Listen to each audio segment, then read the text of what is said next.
Hello students, आज हम class 11 chapter 7 permutation and combination के अगले लेक्चर पे आते हैं। इससे पहले के लेक्चर में हमने बताया था कॉम्बिनेशन क्या होता है, संचय क्या होता है और उससे रिलेटेड कुछ फॉर्मूले वगैरह और प्रमेय बताई थी। पूरक संचय क्या होता है और पास्कल नियम क्या होता है, इन सब के बारे में बताया था। और एक्सरसाइज 7F के कुछ क्वेश्चनों को हमने कराया था।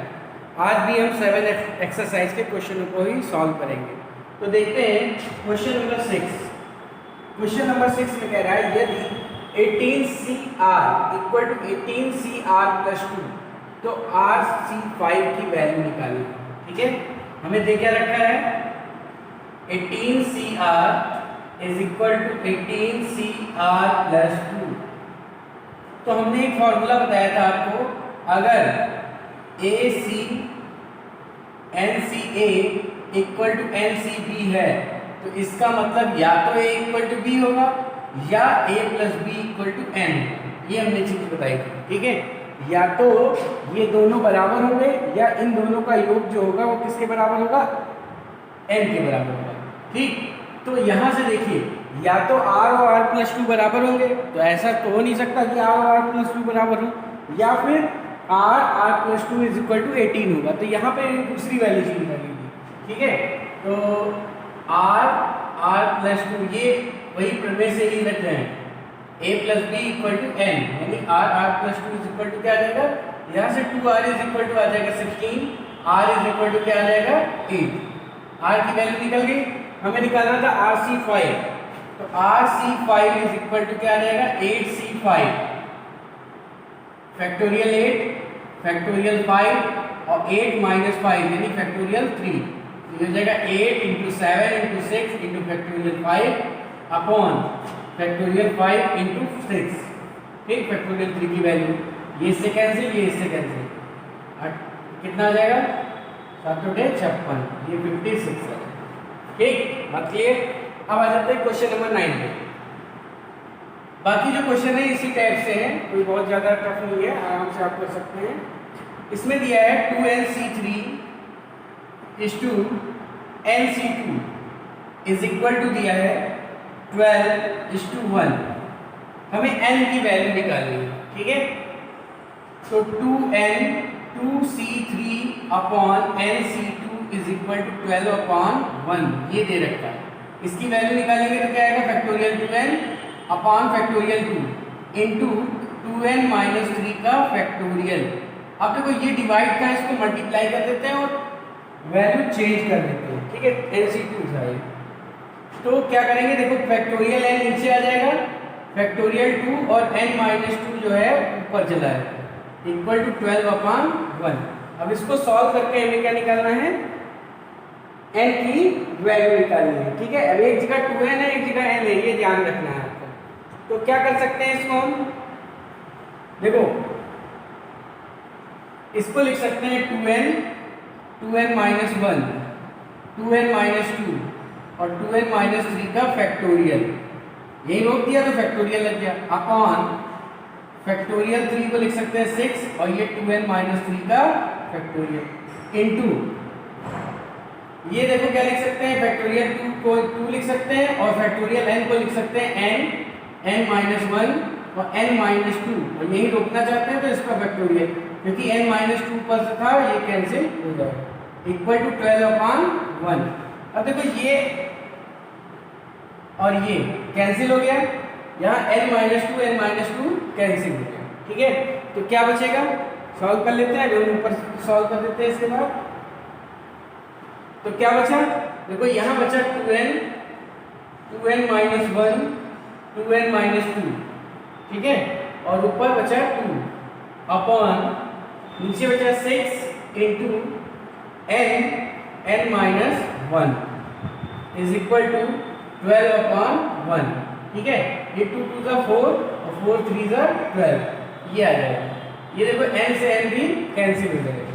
अब अगर इसमें से ये 2n माइनस 1 ऐसे लिखा रहने दो, इसमें से अगर हम 2 कॉमन ले लें, जब 2 कॉमन लेंगे तो आएगा n माइनस 1 और ये 6n minus 1 is equal to 3/1।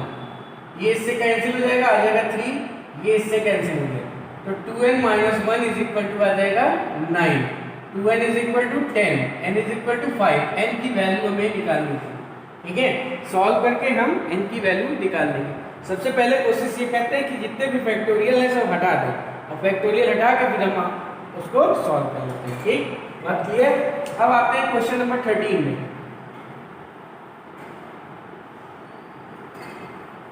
Question number 13 में कह रहा है यदि MP13 is to n+1 P12 is equal to 3:4 है, तो हमें NC1 की वैल्यू निकालनी है।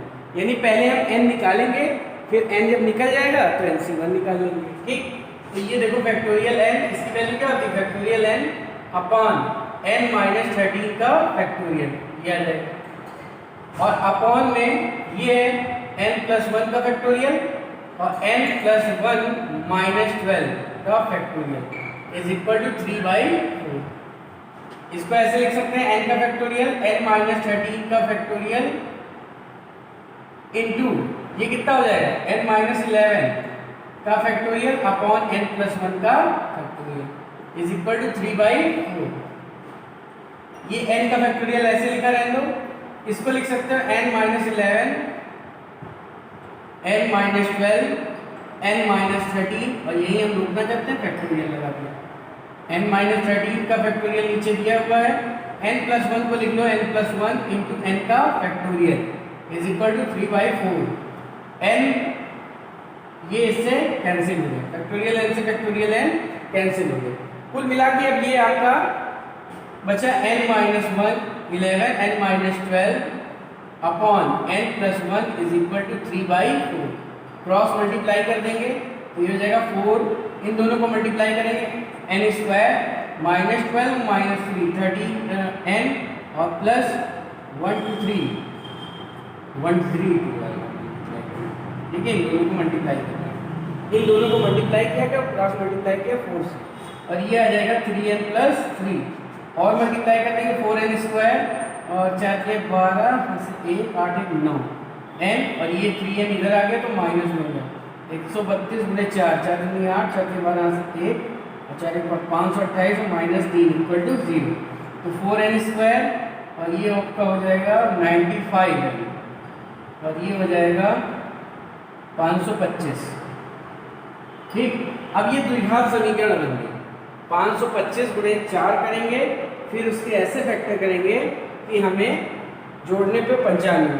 तो ये आप स्वयं करिएगा। ठीक है, अब एक चीज ध्यान रखना है, जो n की वैल्यू आएगी, जैसे द्विघात समीकरण है तो n की 2 वैल्यू आएगी, तो अगर फ्रैक्शन में वैल्यू आए, इसमें आए बटे के रूप में आए या फिर निगेटिव आए, ठीक है, तो उस वैल्यू को हम छोड़ देंगे। हम हमेशा पॉजिटिव पूर्णांक नंबर ही लेंगे, क्योंकि फैक्टोरियल जो है हमें अभी तक जो भी बताया गया है, फैक्टोरियल किस नंबर का होता है, 0 1 2 3 4 इस टाइप से होता है, होल नंबर का ही होता है। यानी n की वैल्यू हमेशा किस में आनी चाहिए, होल नंबर में आनी चाहिए। ठीक है, और जब ये n निकल जाएगा तो हम क्या निकाल लेंगे, NC1। ठीक, यानी फैक्टोरियल n हो जाएगा। ठीक है, तो आप इसको स्वयं कीजिएगा। अब आते हैं क्वेश्चन नंबर 14 पे। क्वेश्चन नंबर 14 में कह रहा है यदि NPR इज इक्वल टू 720 है तो NC और NCR इज इक्वल टू इतना है तो R का मान निकालना।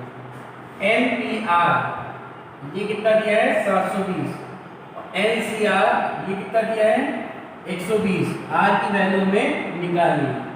ठीक है, तो NCR अपॉन NCR की वैल्यू क्या हो जाएगी 720 बटे 120।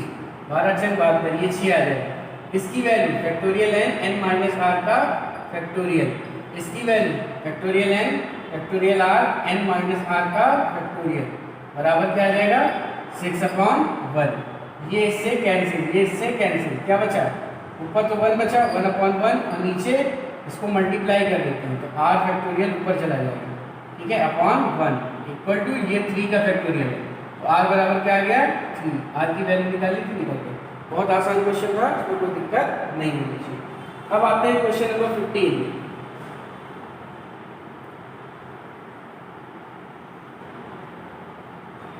क्वेश्चन नंबर 15 में कह रहा है n+1 C R plus one is to N C R is to N minus one C R minus one is equal to 11 is to 6 is to 3। N और आर दोनों की वैल्यू हमें निकालनी है, ठीक है। ये दिया हुआ था, हमें वैल्यू किसकी निकालनी है, एन और आर की वैल्यू निकालनी है। ये आपका क्वेश्चन है। तो देखो 3 रेशियो दिए, तो पहले हम इन दोनों को ले लेते हैं। N plus one C R plus one upon N C R is equal to 11 upon 6 ये दिया है। और एक बार इन दोनों को ले लेंगे, ठीक है। तो 2 इक्वेशन बन जाएगी, एन और आर की वैल्यू निकल जाएगी। तो पहले हम इन दोनों को लेके सॉल्व करते हैं। इसकी वैल्यू आ जाएगी factorial N plus one factorial R plus one और N plus one minus R minus one का फैक्टोरियल, ये हो गया।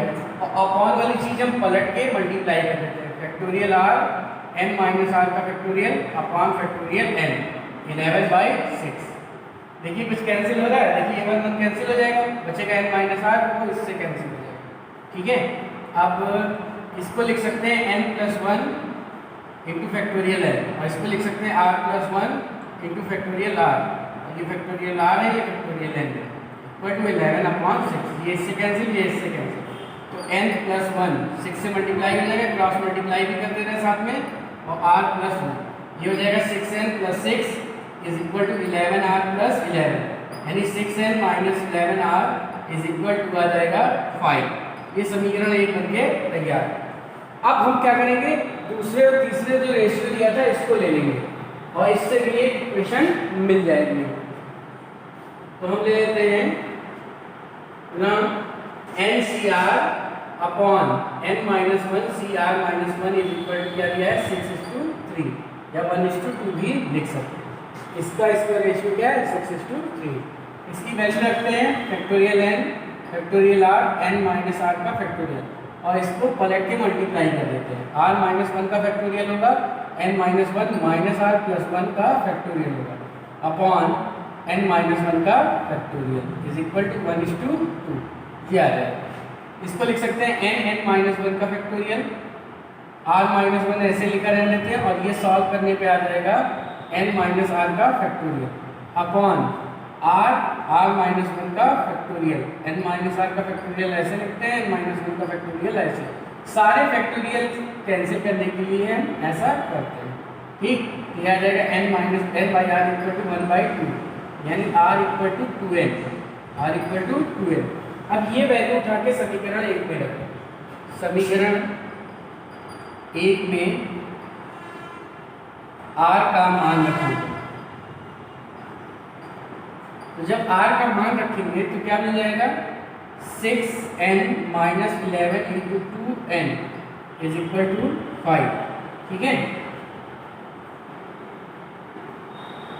तो माइनस में हो जाएगा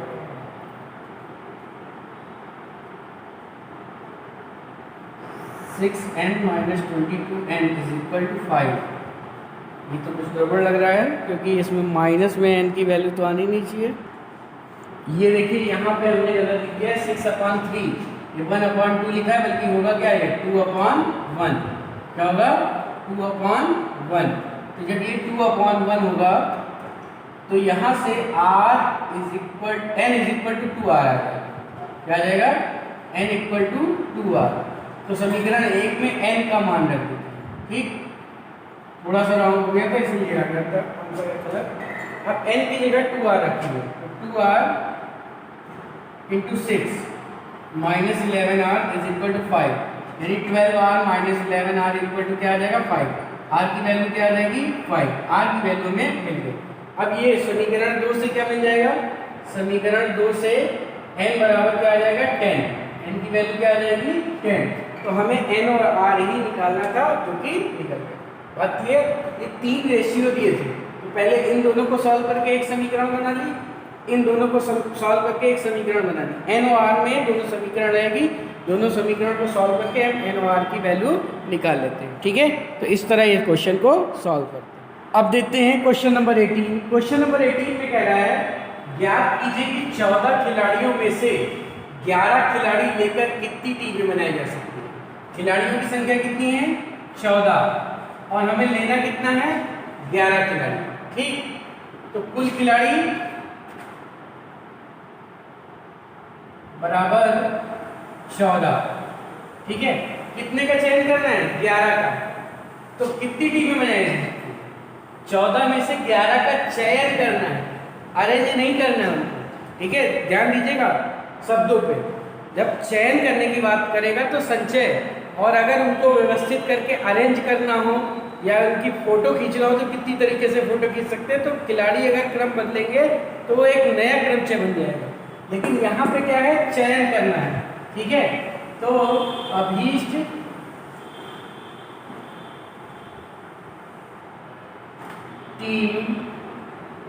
टीमों की संख्या, कितनी टीम बन सकती है इसकी संख्या निकालनी है।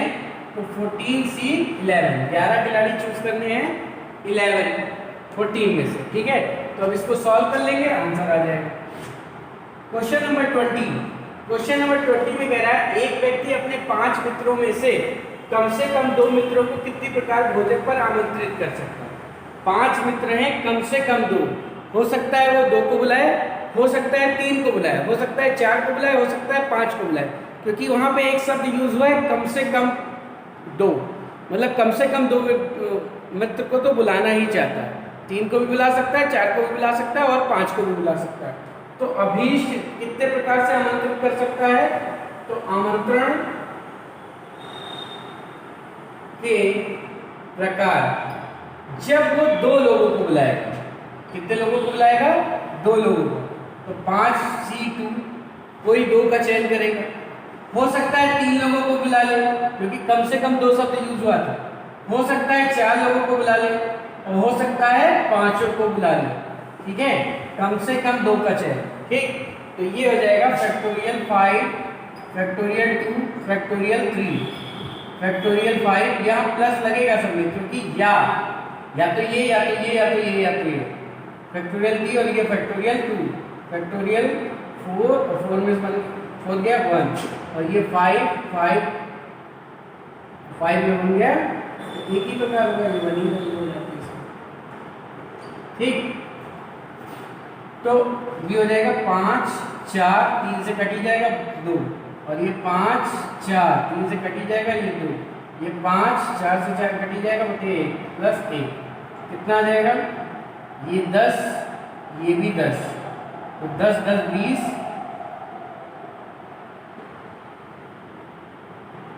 10 प्लस 10 प्लस 5 प्लस 1, यानी 26।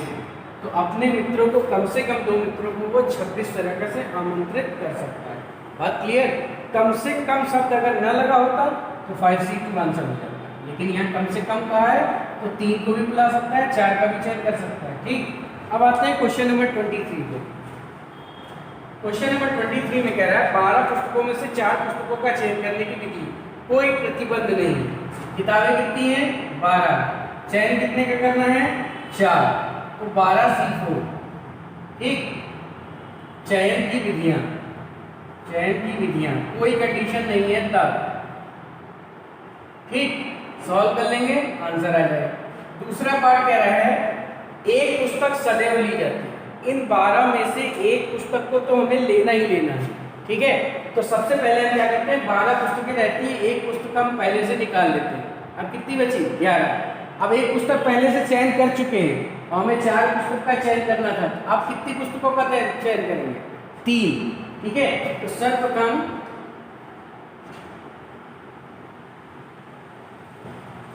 दिखा रहे किसी एक पुस्तक सदैव ली जाती है। सर्वप्रथम एक पुस्तक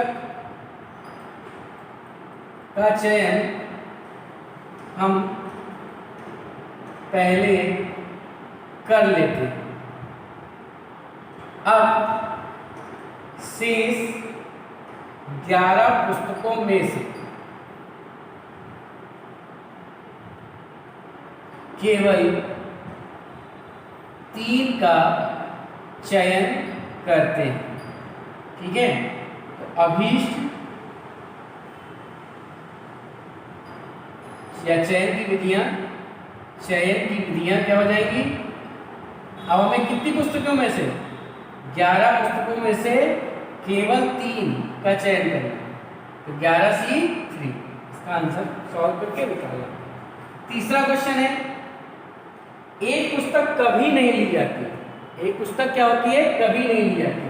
तो मान लो जैसे 12 पुस्तकें थी, एक पुस्तक कभी नहीं लेनी है, तो उस पुस्तक को निकाल के हमने बाहर कर दिया। पुस्तकें कितनी बची, 11, और चयन कितने का करना है, 4 का। ठीक है, तो अब हम 11 में से 4 का चयन करें। सर्वप्रथम एक पुस्तक को हम बाहर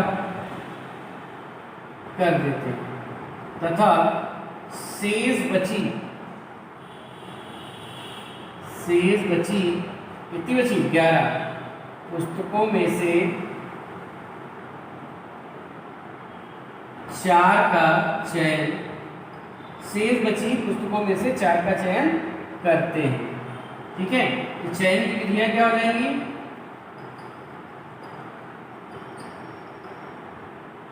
ग्यारह में से 4, 4C, 11C4। ठीक है, तो पहला अगर कोई प्रतिबंध नहीं है तो 12C4। अगर कह रहा है कि एक विशेष पुस्तक हमेशा आनी ही चाहिए, तो पहले हमने उसको लिया सेलेक्ट कर, पहले हमने उसको क्या कर लिया, निकाल के अपने पास रख लिया।